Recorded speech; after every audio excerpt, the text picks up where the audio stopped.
शिरूरमध्ये माणुसकीचं दर्शन, रस्त्यावरच साड्यांचा आडोसा आणि रणरागिणींच्या मदतीनं गुंजला पाळणा.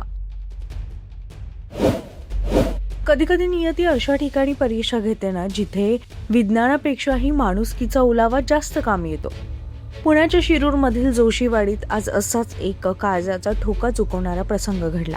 एका बाजूला मृत्यूशी झुंज देणाऱ्या प्रसूती कळा होत्या, तर दुसऱ्या बाजूला मदतीसाठी सरसावलेले माणुसकीचे शेकडो हात. शिरूरच्या जोशीवाडी भागात एका गर्भवती महिलेला अचानक प्रसूती कळा सुरू झाल्या. रुग्णालय गाठण्यापूर्वीच निसर्गानं आपली वेळ ठरवली होती. पुढच्या 1 मिनिटाचा प्रवासही त्या मातेसाठी डोंगर चढण्यासारखा होता. पण म्हणतात ना, देव प्रत्येकाच्या मदतीला धावून येतो. तसेच इथे शिरूरच्या रणरागिणी धावून आल्या. तणावाचं वातावरण होतं, प्रत्येकाच्या चेहऱ्यावर काळजी होती. पण जेव्हा त्या साड्याच्या आडोस्यातून बाळाच्या रडण्याचा पहिला आवाज गुंजला, तेव्हा उपस्थित असलेल्या प्रत्येकाच्या डोळ्यात आनंद अश्रू तरळले. माणुसकीने मृत्यूवर मात केली आणि एका चिमुकल्या जीवाचं या जगात हसत खेळत स्वागत झालं होतं.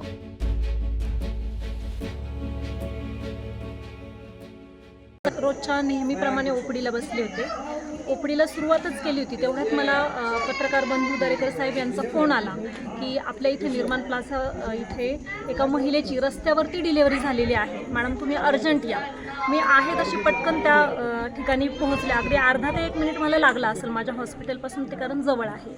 तिथे गेल्यानंतर पाहिलं तर ती महिला रस्त्यावरती बसलेली होती आणि तिच्या हातामध्ये तिचं बाळ होतं आणि तिचा नवरा तिच्या शेजारी डोक्याला हात लावून बसलेला होता.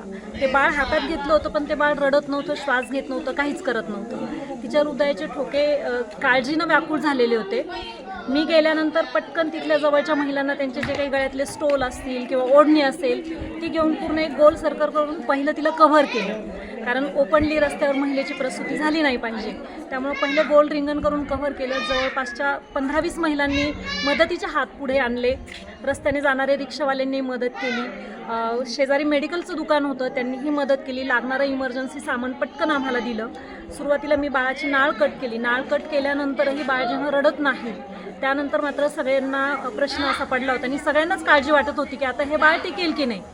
पण जे डॉक्टरांचं टेक्निक असतं ते टेक्निक वापरून मी थोडंसं त्या बाळाला थोपटलं, मसाज दिला आणि त्याला क्राय घेण्यासाठी प्रयत्न केला. 2-3 मिनिटांनंतर त्या बाळाने क्राय घेतला आणि त्यावेळेला सगळ्यांच्या चेहऱ्यावरती इतका आनंद होता आणि सगळ्यांनी जोरदार टाळ्या वाजवून माझंही कौतुक केलं, त्या बाळाचंही स्वागत केलं. आणि माझ्यासाठी मला वाटतं तो खूप आनंदाचा क्षण आहे की सुखरूपपणे मी त्या दोन्ही जीव वाचवू शकले. जोशीवाडी सुप्रिया नितेश काळे. आम्ही सरकारी रुग्णालय शिरूरमध्ये गेलो, तिथं आम्हाला घेतले नाही. आम्हाला प्रायव्हेटमध्ये जा म्हणतात. आमचे रिपोर्ट नसल्यामुळे आम्हाला घेत नाही. अर्जंट आमची डिलिव्हरी असताना आम्ही रस्त्याला आमची डिलिव्हरी झाली. तिथं पत्रकारांनी बोलवलं डॉक्टरांना, पोटे मॅडमला, डॉक्टर घोडे, सुवर्णाताई चिपाडे यांनी येऊन मला मदत केली. मग माझी डिलिव्हरी झाल्यानंतर माझं बाळ श्वास घेत नव्हतं. त्यांनी माझी नाळ कापून, त्यांनी मला साड्यांनी सगळं लटकटून, त्यांनी मला सगळ्या महिलांनी मदत केली. सरकारीमध्ये मला काही मदत भेटलेली नाही. आम्ही आदिवासी पारधे असून आम्हाला काहीच मदत भेटत नाही. आम्हाला आपण बाहेर काढतात. आमचा जीव जायची वेळ असली तरी आम्हाला कोणतीही अजिबात मदत नाहीये. शिरूर तालुक्यामध्ये सरकारीमध्ये आम्हाला किती दुखलं तरी बाहेर काढतात. काही नाही, नाटकं करतात, म्हणतात ही जात दारू पिती, गांजा पिती, यांचे नवरे, यांना घ्यायचं नाही असं म्हणून बाहेर काढतात. आम्हाला अजिबात घेत नाही आम्हाला दवाखान्यात. आमचं बाळ सिरियस होतं. मग मॅडमनी दवाखान्यात आम्हाला ऍडमिट केलं. मला रक्त कमी आहे. रक्त नसल्यामुळे मला डिलिव्हरी होत नव्हती. मॅडमनी येऊन रस्त्यावर डिलिव्हरी केली. सरकारी घेतच नाही, आमच्या अजिबात दखल घेत नाही. आदिवासी असून पण दुसऱ्यांना लगेच घेतात, आम्हाला अजिबात घेत नाही. आम्हाला काहीच आमचं बघत नाही, काही नाही.